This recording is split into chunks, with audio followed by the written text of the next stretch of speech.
Hello everyone, welcome back to my channel আরবি blog BD.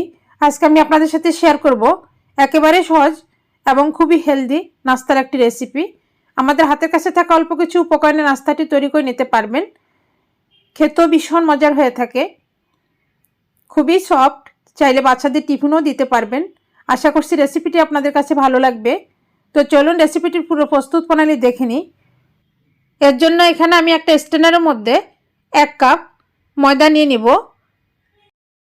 আর দিব গুঁড়ো করা চিনি 2 টেবিল চামচ। এখানে চিনিটা আমি গুঁড়ো করে নিয়েছি, এতে করে খুব তাড়াতাড়ি মিক্স হয়ে যাবে চিনিটা। আপনারা এমনি চিনিও ইউজ করতে পারবেন। আর দিব স্বাদ মতো লবণ। এখন ভালোভাবে ছেলে নিব।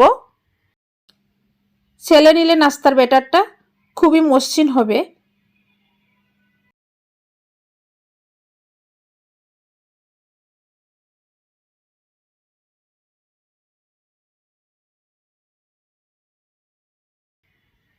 ছেলে নেওয়ার পর 1 কাপ লিকুইড দুধ অল্প অল্প করে দিয়ে হ্যান্ড উইচের সাহায্যে খুব ভালোভাবে মিশিয়ে একটা ব্যাটার তৈরি করে নিব। দুধ আমি আগে জাল করে একেবারে ঠান্ডা করে তারপরে এখানে ইউজ করছি।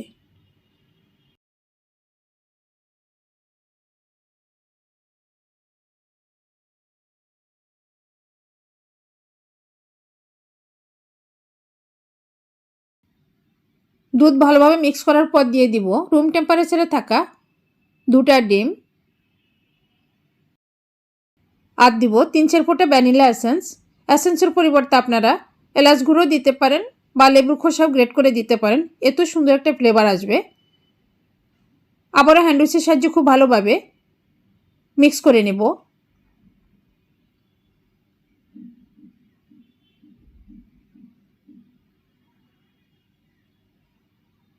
ডিম মিক্স করার পর দিয়ে দিব 1 টেবিল চামচ রান্নার তেল। তেলটা হ্যান্ড উইচের সাহায্যে খুব ভালোভাবে মিক্স করে নিব। এভাবে স্টেপ বাই স্টেপ সব কিছু মিক্স করে নিলে নাস্তাগুলো খুব সহজভাবে ইনস্ট্যান্ট তৈরি করতে পারবেন। আর এই নাস্তাগুলো তৈরি করতে তেল একদমই কম লাগবে, খুব অল্প তেলে তৈরি করতে পারবেন। চাইলে আপনারা সকালবেলা ঝটপটে নাস্তাটি তৈরি করতে পারবেন। আমরা অনেকেই কিন্তু তেল খেতে পছন্দ করি না, অল্প তেলে নাস্তাগুলো খুবই হেলদি হবে। ব্যাটারটা রেডি হয়ে গেছে, আপনাদেরকে দেখিয়ে দিচ্ছি ব্যাটারের কনসিস্টেন্সিটা কেমন হবে। বেশি পাতলাও হবে না, আবার বেশি ঘনও হবে না, দেখে নিশ্চয়ই বুঝতে পারছেন এরকম হবে। ব্যাটারটা খুবই সফট এবং মসৃণ হয়েছে। এখন নাস্তাগুলো ভেজে নিব। এর জন্য চুলায় একটা ফ্রাই প্যান বসিয়ে আগে থেকে আমি হাই হিট করে রেখেছি। এখন অল্প পরিমাণে তেল নিয়ে তেলটা ব্রাশ করে দিব পুরো প্যানের মধ্যে, আর চুলার জালটা একদম লো করে দিব। ব্রাশ করার পর একটা টিস্যু পেপার দিয়ে অতিরিক্ত তেলটা মুছে নিব।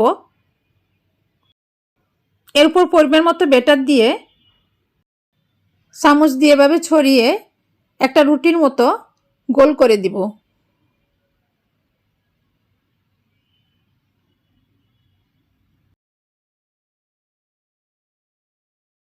গোল করার পর 1 মিনিটের মতো অপেক্ষা করব।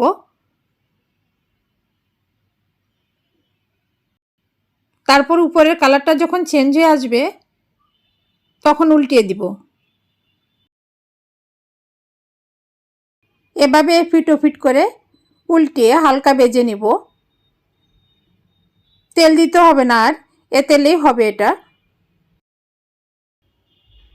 নাস্তাটা ভাজা হয়ে গেছে, এখন তুলে নিব। এরকম 2টা চামচ দিয়ে আমি এভাবে ধরে দুপাশ থেকে ধরে এভাবে ভাঁজ করে সার্ভিং ডিশে তুলে নিব। এতে করে দেখতে সুন্দর লাগবে। দেখতে পাচ্ছেন নাস্তাটি কত লোভনীয় দেখাচ্ছে, আর এটা দেখে বুঝে নিতে হবে ভাঁজটা কিভাবে দিয়েছি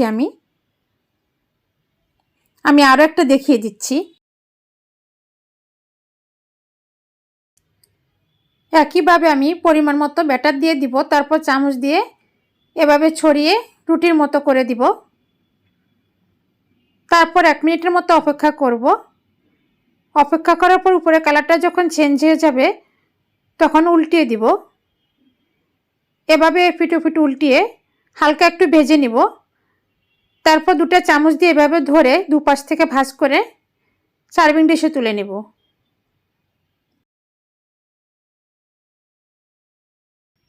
একইভাবে আমি সবটি নাস্তা তৈরি করে নিয়েছি। দেখতে পাচ্ছেন কত সুন্দর দেখাচ্ছে। এই ভাঁজটা শুধু সুন্দরের জন্য দেওয়া, দেখতে ভালো লাগবে তাই, না হয় এমনিও করতে পারবেন আপনারা। আমার কাছে মনে হয় দেখতে সুন্দর লাগলে খেতেও খুব ভালো লাগবে, তাই এই ভাঁজটা এভাবে করে দেওয়া। আর খেতেও ভীষণ মজার, খুবই সফট। বাচ্চাদের এটা টিফিনে দিতে পারবেন। আশা করছি আমার এই সহজ নাস্তার রেসিপিটি আপনাদের কাছে ভালো লাগবে। ভালো লাগলে আমার চ্যানেলটি সাবস্ক্রাইব করে আমাকে সাপোর্ট করার অনুরোধ রইল। আর একটা লাইক দিতে ভুলবেন না। সবাইকে অনেক ধন্যবাদ।